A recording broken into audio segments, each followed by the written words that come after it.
मुंशी प्रेमचंद की अमर कहानी बूढ़ी काकी। दोस्तों, यह कहानी है एक ऐसी बूढ़ी औरत की जिसके पास कभी सब कुछ था, लेकिन बुढ़ापे में उसके पास कुछ भी नहीं बचा। एक गांव में एक बूढ़ी काकी रहती थीं। वे बहुत वृद्ध थीं और उनकी आंखें भी ठीक से नहीं देख पाती थीं। उनका कोई अपना नहीं था सिवाय उनके भतीजे बुद्धिराम के। काकी के पास पहले काफी संपत्ति थी, लेकिन उन्होंने अपने भतीजे पर भरोसा करके अपनी सारी जमीन जायदाद उसके नाम कर दी। बदले में बुद्धिराम ने वादा किया था कि वह जीवन भर उनकी सेवा करेगा। शुरू में तो सब ठीक रहा, लेकिन धीरे धीरे सब बदल गया। अब काकी घर में बोझ बन गई थीं। बुद्धिराम की पत्नी रूपा को काकी बिल्कुल पसंद नहीं थी। वह उन्हें खाना देने में भी कंजूसी करती थी। काकी को दिन में एक बार सूखी रोटी मिलती, और वह भी कभी कभी। काकी का मन खाने के लिए तरसता रहता था। वे जब भी रसोई की ओर जाती तो रूपा उन्हें डांटकर भगा देती। काकी बेचारी चुपचाप वापस आ जाती और कोने में बैठकर रोने लगती। उनकी हालत दिन ब दिन खराब होती जा रही थी, लेकिन घर में किसी को उनकी परवाह नहीं थी। एक दिन घर में बड़ी खुशी का मौका आया। बुद्धिराम के बेटे की शादी थी। पूरा घर सजाया गया, रिश्तेदार आने लगे और रसोई में तरह तरह के स्वादिष्ट पकवान बनने लगे। घी की खुशबू पूरे घर में फैल गई। काकी उस खुशबू को सूंघकर बेचैन हो उठी।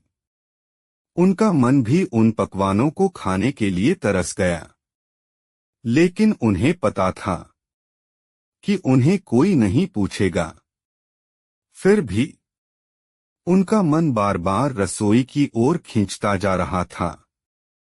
घर में शादी की धूम मची हुई थी। चारों तरफ मेहमानों की भीड़ थी। रसोई में तरह तरह के पकवान बन रहे थे। पूड़ी, कचौड़ी, हलवा, सब्जियां। घी की खुशबू पूरे आंगन में फैल रही थी। बूढ़ी काकी अपने कोने में बैठी सब महसूस कर रही थीं। उनका मन बेचैन हो उठा। वे धीरे धीरे उठीं और रसोई की तरफ बढ़ने लगीं। उनके कदम कांप रहे थे, लेकिन मन उन्हें खींचे जा रहा था। जैसे ही वे रसोई के पास पहुंची, उन्होंने देखा कि बड़े बड़े थालों में गर्मागर्म पूड़ियां रखी हुई हैं। उनकी आंखों में चमक आ गई और मुंह में पानी भर आया। वे धीरे से एक थाल के पास बैठ गईं और कांपते हाथों से एक पूड़ी उठाने ही वाली थीं। तभी रूपा ने देख लिया। वह गुस्से में चिल्लाई, अरे, यहाँ क्या कर रही हो? अभी मेहमानों ने भी नहीं खाया और तुम पहले ही टूट पड़ी। उसने काकी का हाथ झटक दिया। बेचारी काकी डर गईं और चुपचाप वापस अपने कोने में चली गईं। उनकी आंखों से आंसू बह रहे थे। उधर मेहमान खाने में व्यस्त थे। सब लोग स्वादिष्ट भोजन का आनंद ले रहे थे, लेकिन काकी भूखी बैठी थीं। रात गहराने लगी। सब लोग खा पीकर अपने अपने काम में लग गए। तभी घर की छोटी बच्ची लाडली चुपके से कुछ पूड़ियां और मिठाई लेकर काकी के पास आई। उसने प्यार से कहा, काकी, ये लो, खाना खा लो। काकी की आंखों में चमक आ गई। उन्होंने जल्दी जल्दी खाना शुरू कर दिया, जैसे कई दिनों से भूखी हों।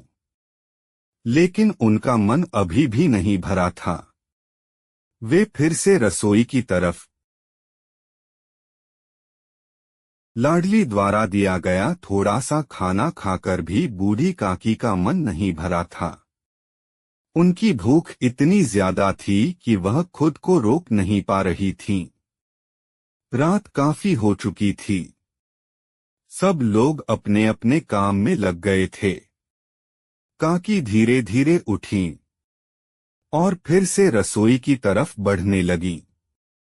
इस बार उनके मन में डर कम था और भूख ज्यादा। वे चुपचाप रसोई में गईं और जूठे पत्तलों के पास बैठकर बचा हुआ खाना खाने लगीं। यह दृश्य बहुत दर्दनाक था। एक समय में जिसके पास सब कुछ था, आज वह जूठा खाना खाने को मजबूर थी। तभी अचानक रूपा की नजर उन पर पड़ी। वह यह देखकर सन्न रह गई। उसके हाथ से थाली गिर गई और वह कुछ पल तक वहीं खड़ी रह गई। उसे अपनी गलती का एहसास हुआ।